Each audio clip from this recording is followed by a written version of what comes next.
The Edict of Compassion for Living Beings was a decree established by the 5th shogun of the early Edo period, Tokugawa Tsunayoshi.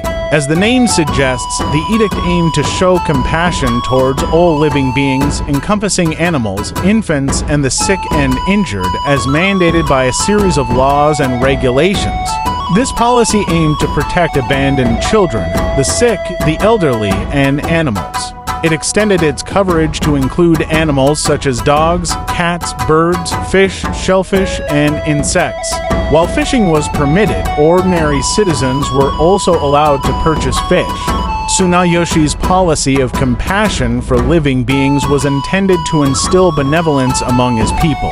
This policy marked a departure from the disregard for life seen in the Sengoku period, fostering a culture that valued all living creatures and transforming societal attitudes.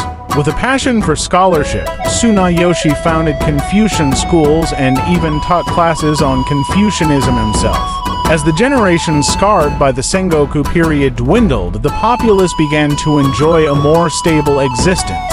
The Genroku culture, known for its practical and rational thought, particularly thrived in Osaka, furthering the advancement of scholarship and philosophy.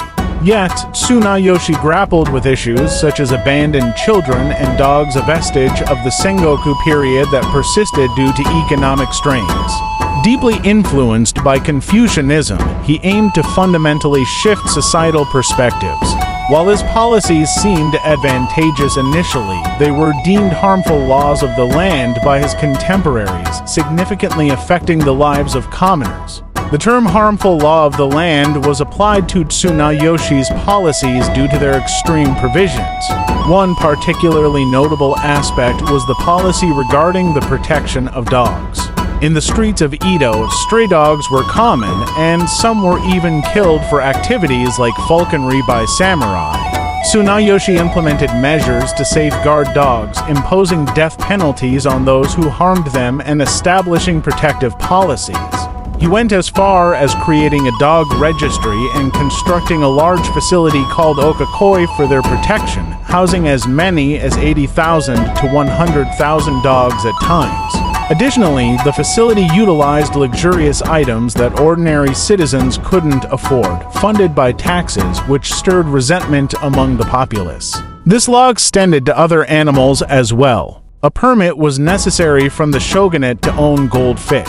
Pests damaging crops were to be transported to remote islands before being released. Buying and selling animals was prohibited.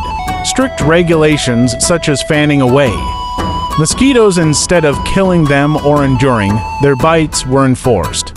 Violators faced severe punishments like crucifixion, beheading, or exile to remote islands for simply killing mosquitoes. These excessive laws imposed economic burdens and social disruptions, significantly impacting the lives of common people and drawing criticism. Enforced for approximately 22 years during Tokugawa Tsunayoshi's shogunate, the laws were abolished by the subsequent shogun, Tokugawa Inobu, just 7 days after Tsunayoshi's death. Indeed, extreme policies like the Edict of Compassion for Living Beings are sometimes derided as the modern-day Edict of Compassion for Living Beings, serving as criticism against idealistic laws. However, this law may have played a crucial role in raising social awareness within Japanese society in the modern era. The Edict of Compassion for Living Beings helped propagate the concept of respecting all life, including animals, thereby laying the groundwork for welfare policies such as the protection of abandoned children, the sick, and the elderly. It is believed to have set the stage for modern animal welfare laws and social welfare legislation. By forcefully instilling the value of life in all living beings across Japan within a relatively brief period of 22 years through extreme policies, it could be regarded as a stroke of genius. Indeed, Tsunayoshi's endeavors to protect living beings, especially the vulnerable, likely catalyzed a significant shift in Japanese societal values, attitudes, and reverence for life. It could be posited that his actions contributed to the elevation of moral standards among the Japanese populace. Regrettably, even in contemporary Japan, there persist businesses such as pet shops that engage in the buying and selling of dogs and cats confined in cramped cages.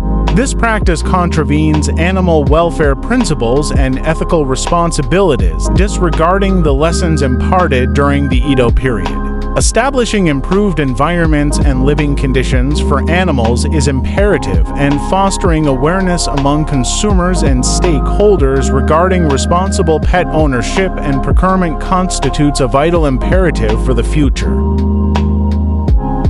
Thanks for watching. Please subscribe to our channel.